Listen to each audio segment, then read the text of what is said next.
وليدفع الزمالك هذه المرة ثمنا غاليا جدا للتحكيم الفاجر، للتحكيم الفاضح.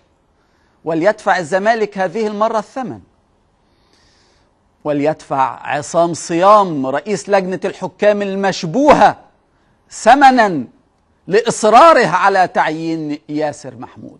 فأعماه الله في ركلة جزاء يراها أي إنسان في العالم. لماذا ذهب إلى الملعب؟ حكم، أنا اخترت حكم يروح للملعب، بختاره عشان يشوف، أنا مختاره علشان يبص ويشوف. لما تبقى الكرة قدام عينيه ويبص وما يشوفش، لما لعيب يلعب الكرة بإيده كده وما تبقاش ركلة جزاء، تبقى إيه؟ يبقى لازمتها إيه الكورة؟ يبقى لازمتها إيه الرياضة؟ يبقى لازمتها إيه؟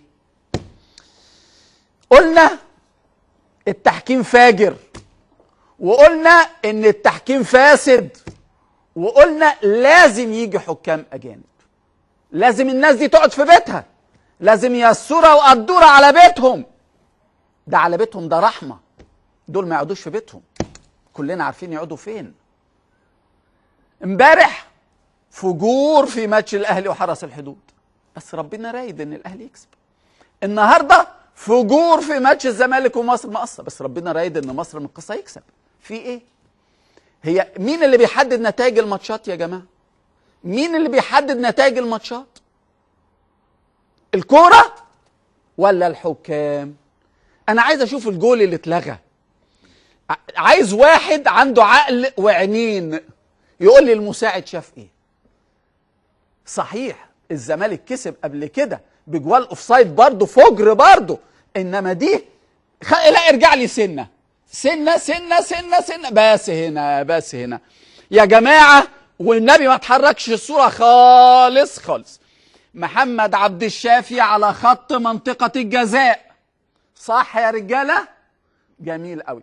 في لعيب من محمود توبة جوه منطقة الجزاء الناحية التانية بمترين، مش 3 خطوات 4 خطوات يا كابتن، الخطوة نص متر، يبقى بمترين. يبقى أنا عايز حد يقول لي المساعد شاف إيه. بس كابتن إسماعيل والنبي أمان عليك تقول لي المساعد شاف إيه. أنا مش عايزك تقول لي غير المساعد شاف إيه. ما شافش حاجة، هو متعمد. متعمد. كابتن كاسو قول لي المساعد شايف إيه. لا مش شايف حاجة، هو واضح إن هو أصلا خارج نطاق الكرة ذات نفسها. هو معتقد ان مثلا توبة ده مش متواجد، كانه مش موجود، كان انما هي جون، يعني جون طيب مليون في المية. طيب خلينا نرجع بقى للاصول، بينالتي في اول الماتش 1-0، ماتش خلص ولا ما خلصش؟